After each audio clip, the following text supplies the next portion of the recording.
be able to control the process a little bit. Sometimes I wanted a little thicker, sometimes I wanted a little thinner. This particular case, we're shooting for 3/4 of an inch. And we just keep running it through here and getting it milled down. Uh, about a 64th of an inch at a time there. And we get the thing milled down. And I don't have to, you notice I don't stop to check the thickness on it.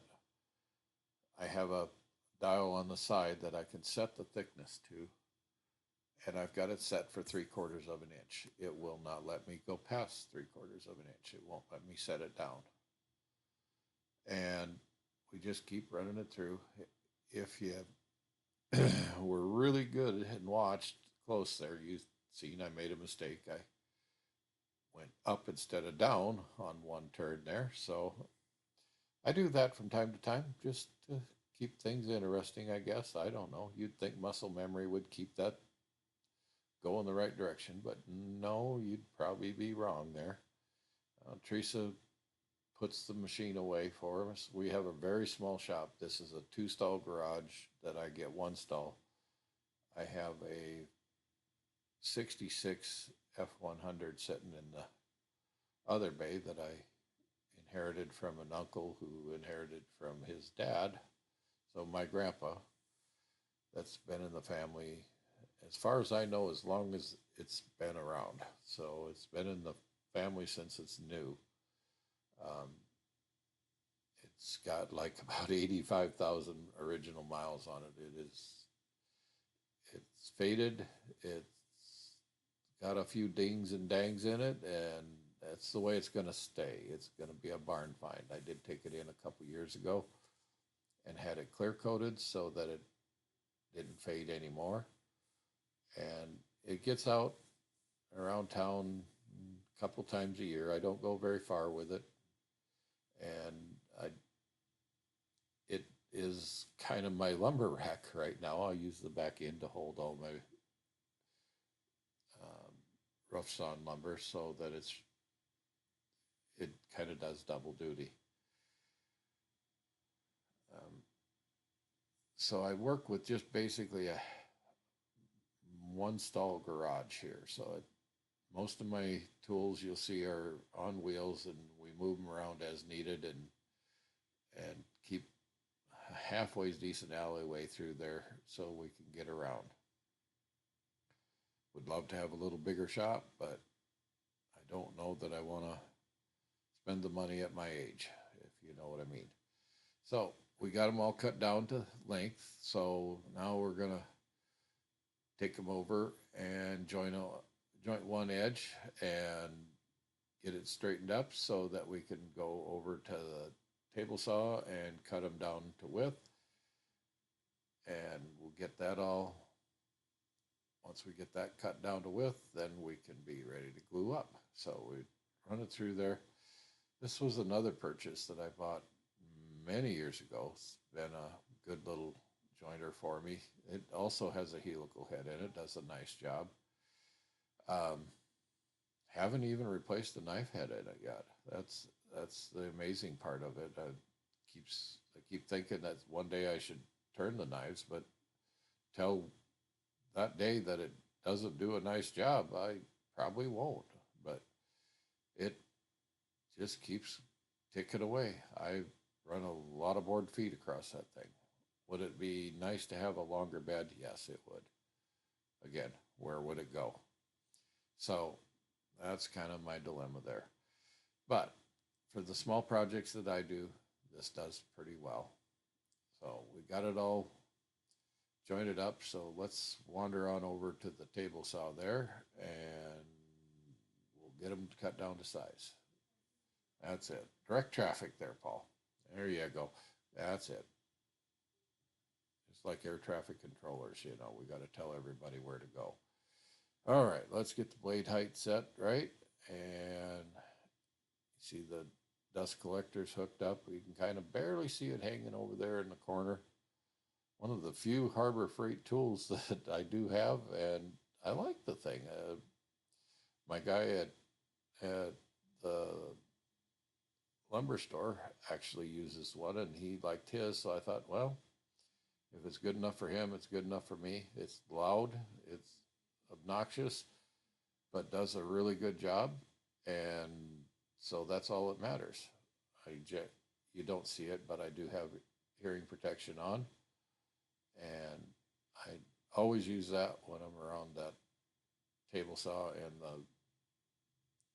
any of those tools. I always wear my hearing protection. Um, my hearing ain't the world's greatest, and I don't need it to get any worse. My wife has excellent hearing, so I insist that she wears hearing protection when she's around.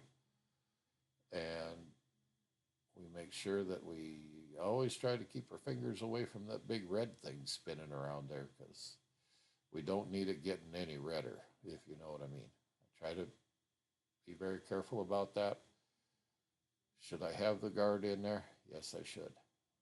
For whatever reason, I really love this table saw, but for whatever reason, the splitter on the guard doesn't line up very well with the blade, and I end up getting pinched in there, and I don't like that. That is really scary for me. So I most of the time don't use it. Um, when I do use it, it does a great job. It does have the overhead dust collection in it. It does a really good job of overhead dust collection. So one day I need to just sit down and figure out what's not aligned right and get that alignment working so I can use it because you really should use your guards and keep those fingies away from there. We're going to spend a few minutes here trying to get things squared up, and a lot of good it did me because I got over to the glue table here and I still didn't like what I had, so I mess around. I got to get so my seams are going to line up and sort of disappear on me. So that's kind of what I always look for. Where do my seams look the best? Now, should have I had something under here for culls so that my table is really rough. It's had years of this kind of stuff going on with glue on it, and I get it somewhat wiped up, and sometimes I don't. And well, the thing's a mess. There's a stack of lumber in the back of that pickup that I mentioned earlier for a new table, but just never seemed to get around to doing it. Now, had I just taken the time and gotten some culls, this would have been so much easier to just put some culls on it and let them do the work. But no, we're just going to beat the daylights out of it and make them behave themselves. So I always try to dry fit, make sure that I'm going to be happy with what I'm going to see once it's glued up and getting it all lined up there. Yeah, I don't know. Let's try it this way. Let's see what we think here. Let's try this side off to the side to dry. Now, set the camera on here and we're on time lapse, but that's okay because this is another one of those processes just like the planer. It takes a minute and it goes kind of slow, but this drum sander does a great job for me. I tell you what, that was a really good investment for me. It does a great job of just cleaning up the glue and got the seams so everything's nice and flat. I like to use the blue tape and the CA trick on holding things down and then put my circle jig on here, get that all screwed down there, nice and tight to the center there, and ready to get my circle jig out. It's all set up over there, and then just figure out, I'm just not really trying for a specific size. I'm just going for basically as big as I can go.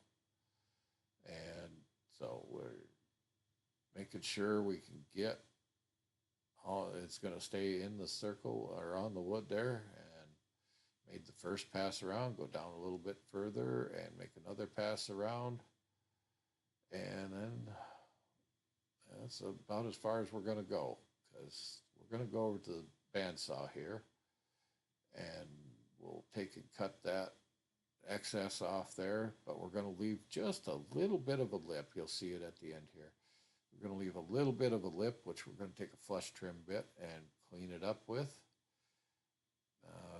Gotten to the point where I buy all my bits from Bits and Bits. It's a small family-owned company in Oregon, and I've been very happy with the bits. I've had a little trouble with one of the bits, and I emailed them, and they emailed right back the with the fix, and it was just a lock nut that didn't want to stay locked, and they used Loctite on it. And I work for a trucking company as my full-time job, so, and you just saw me do something there, and I turned that router towards me. Even though it was pretty much done spinning, I turned it towards me. Never do that. I caught it myself when I did it. I'm like, that was not a good move. But anyway, you never want to turn that thing towards you. Turn it away from you. That bit will just tear your tummy right up. So here I was out. It was kind of cool in the shop this day. If you remember, I said we were kind of back in February and March in this build, and it was kind of cool in the shop, and I didn't really want to turn the heat up because I wasn't going to be out there long. Just going to create a little pocket in the back there. And so I got to take and put down a little tape there. Got some double-sided tape, and put that tape down, and then I'm going to put some little pieces of 1/4-inch plywood down, and then I'm going to use those as a template basically, and get them all held down there good. And then we're going to take and that bit that I was talking about that I had trouble with is the one I've got in here right now, and I had to tighten it up a little bit before I used it. I almost went without drilling this hole for the Clockworks to come out. We just take that little flush trim bit and just cleaned out the bottom of that, cleaned a little bit out, and go down a little bit further, and back and forth, and we just go back and forth, clean it out, tip it over. Let's see, let's go get the Clockworks and set it in there. What do we think? We got to go a little more. Let's go a little more. Let's go. Don't go too far, because remember what happened to the oak one. Don't want to do that again. Oofta, what a mess that was. So let's try this again, especially. So we're all done with it now and ready to wrap it up and send it off to the client. I was told that the client was very happy with it, and was one of the few actual gifts that wasn't a gift card that was given at this wedding. So kind of happy about that. The client was very happy about it. That's all that matters. As long as everybody's happy with it, that's why I do this. So till the next one, Paul and Teresa out. Now, if you feel I've earned it, make sure to leave a like and check out the website. Thank you very much.